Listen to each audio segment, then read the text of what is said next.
اعاقب ابني ازاي؟ صباح الفل. النهارده هكلمكم ازاي نقدر نعاقب ولادنا بطريقه سليمه من غير ما نفسيتهم تتاثر مننا. اكيد مش اول حاجه اعملها اروح رافعه الشبشب ورميه على ابني، لان ده اللي اهالينا كانوا بيعملوه، اكيد مش اللي احنا اللي هنعمله خالص. بصوا يا ولاد، دلوقتي اول حاجه لازم نفهمها ونعرفها تماما ان ولادنا مش بينزلوا بكتالوج، يعني مش هم كوبي بيست في كل حاجه، لا، كل طفل مختلف عن التاني. في طفل معين ما بيجيش بالزعيق، تلاقيه يتاثر ويتضايق ويعيط ونفسيته تتعب. في طفل بتوصلي لمرحله معينه اول ما يعيط وقفي. فانت كل ام اضرب ابنها او بنتها ايه اكتر حاجه بيتاثروا منها وتقف لامتى. ما تعليش على نفسك عشان ده غلط، بتفقدي فايده العقاب. نعمل ايه؟ اول حاجه لازم نحط في دماغنا ان احنا لازم نتدرب في اي تصرف بنعمله مع اولاد. يعني ايه؟ لازم مثلا انت عايزه ابنك لما يلعب بلعبه يلم وراه وما يكسرش اللعب وما يعملش، ده مثلا مثال بسيط. يبقى اول لما تدي له لعبه تقولي له ايه، دلوقتي انا هديك اللعبه بس في قانون للعبه دي، ان انت لما هنفتح اللعبه ونلعب مع بعض ما تسيبهاش وتلمها بعد ما تلعب وتحطها في مكانها. يبقى انت عملتي ايه؟ قلتي له القانون، ما تعاقبيش من قبل ما هو يبقى عارف قانون بتاع الحاجه. هل كده وخلاص وابتدي بقى اعاقب؟ انا عارفه نفسك تعاقبي، من جواكي هتموتي وتعاقبيه. لا، اهدي شويه. بعد لما بتقولي له ايه القانون بتاع اللعبه او القانون بتاع اي حاجه، بتيجي تقولي له طب انت بتقولي له كده ليه؟ يعني ليه بتقولي له يلم اللعب بعد لما يلعب بيها؟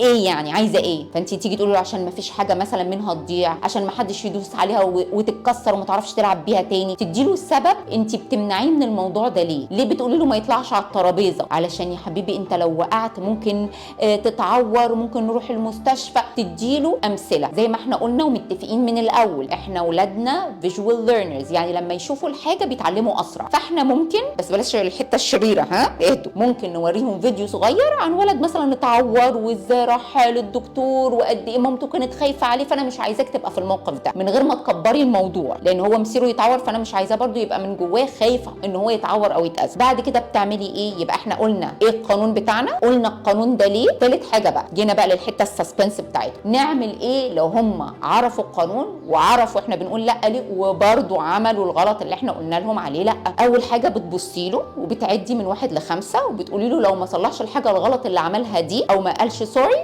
هتتصرفي. يبقى دي اول خطوه، دي اول ستيب عملها. الخطوه الثانيه، طب تمام، يبقى انت مش مستعد انك انت تلعب باللعبه دي، مش مستعد تبقى في الاوضه دي، مش مستعد كذا، يبقى انت هتقعد بقى في الكورنر ده وتقعدي معاه الكورنر ده لغايه لما مثلا نعد من 1 ل5 حسب سن الطفل. يعني لو الطفل 2 سنين هتقعديه دقيقتين، 3 سنين 3 دقائق. برضو خلي بالكم انا بتكلم على الطفوله المبكره، السن الصغير. طيب يا ستي عملنا الكلام ده وبرضو دماغه عناديه وبرضو هيكرر الغلط تاني، تروحي انت تبتدي تعلي اكتر، تقولي له طيب انت دلوقتي انا قلت لك كذا وقلت لك السبب وبرضو انت عملته وبرضو انت ما اتعلمتش لما قعدت لوحدك كده وانا جنبك. المره الجايه خلي بالك وتحذري، المره الجايه لو عملت كده تاني انا اسفه، يبقى انت غير مستعد واللعبه دي هتتشال خالص، او الاوضه دي خلاص انت مش هتدخلها، يبقى هتروح اوضه تانية. او لو اتخانقت مثلا او ضربت حد من الولاد يبقى انت مش مستعد انك تلعب معاه وهاخدك الاوضه التانية خلاص مش تلعب معاه لمده 5 دقائق،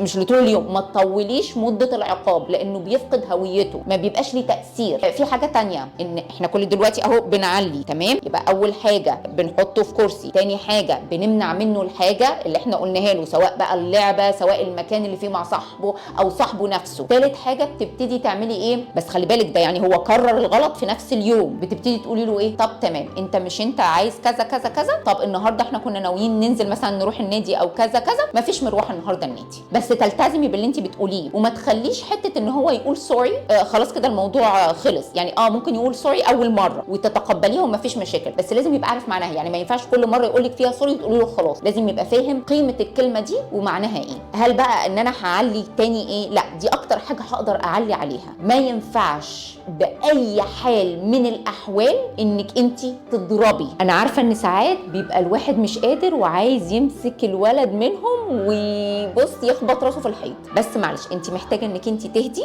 حاولي انك انت تطلعي بره الاوضه خالص، ادخلي الحمام، اغسلي وشك، ادي لنفسك دقيقتين كده تهدي عشان تعرفي تدخلي تاني وتتكلمي معاه، لانك انت بالنسبه له انت شفافه، هو عارف يدخل لك منين، فلازم تبقي هاديه. انا عارفه ان بيبقى في ساعات اوقات بيفضلوا يزعقوا ويفضلوا يدبدبوا برجليهم ويجوا يضربوكي انا عايزاكي برضو تفضلي ساكته وتقعدي بطريقه ثابته وتبصي لهم، بعد كده تقولي له ايه، طيب انا هستنى لغايه لما انت تخلص اللي انت بتعمله خالص عشان اعرف اتكلم معاك، لان انا كده مش فاهمه انت بتقول ايه. مهم قوي حاجه زي كده. يا رب اكون افدتكم، او لو عايزين تتكلموا على موضوع تاني للمره الجايه يا ريت تكتبوا لي في الكومنتات.